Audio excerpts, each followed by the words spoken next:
We'll be looking at its methods again. What we've done is we showed you how to define a method, have a prototype of a method, and then to call a method. We showed you how to pass a parameter, an argument to a method. We showed you how to return a value from a method. Right. What we're going to show you today is method overloading.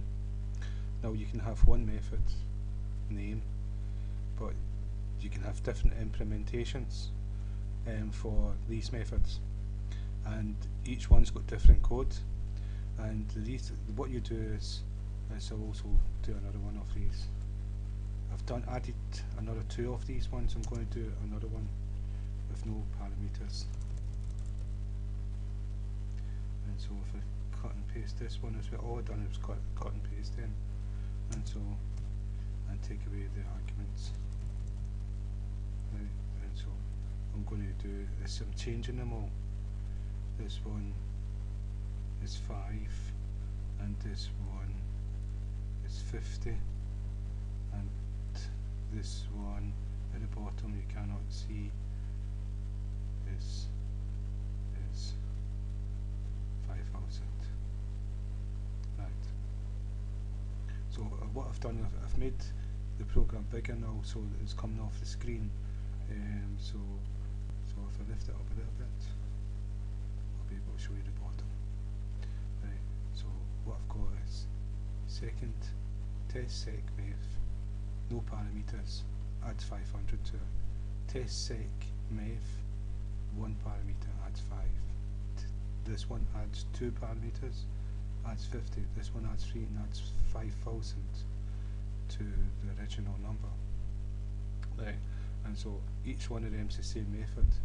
The difference is they take different amounts of arguments. This one does not take an argument, and so what I've got to do, this one's different, so I've got to do an int num, and int num, because I've not passed an argument to it, this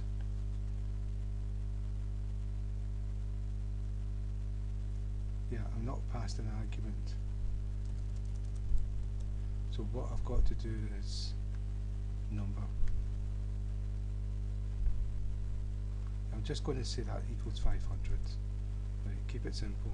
So we're going to return 500, and that's going to be an int. Right, so that's because we've not passed a number in, but these ones we've passed a number, and so this is overloaded. What we've got one method,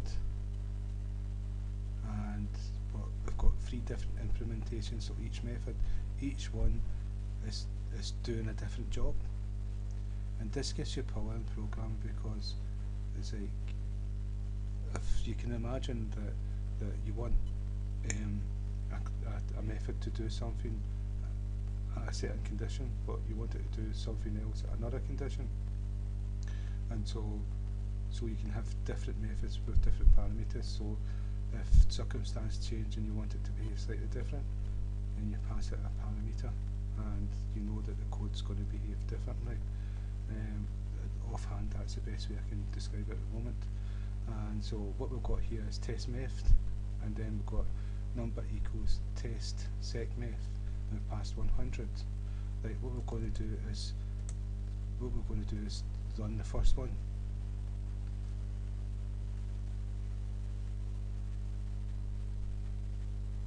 Taking its time again, and 500 was returned with no parameters. 500 was returned because we didn't pass in parameter. We just said it was equal to 500, returned 500. So if we pass one argument to it, and so let's say we pass 2 to it, let's keep it simple. On the program, yes. It's taking its time because we're compiling it and saving it, and then on the program.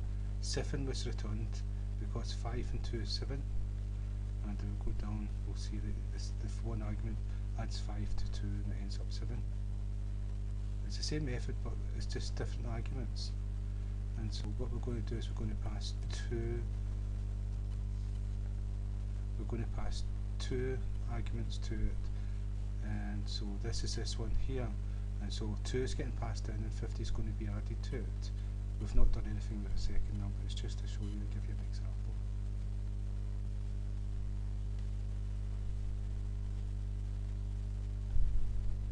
And so it's going to, 52, it's added 2 to it. So if we add another parameter to it, 7, it's not going to do anything with this number, it's just the 2 it's getting passed to it. And I think it's 5,000 gets added to it, I'm not too sure, on the program. And you'll see, what you'll see is it should be 5,200. 502, sorry. Right, and so what that is this method overloading, and you can do it with constructors. Once we get to construct, we'll do this again. So that's method overloading.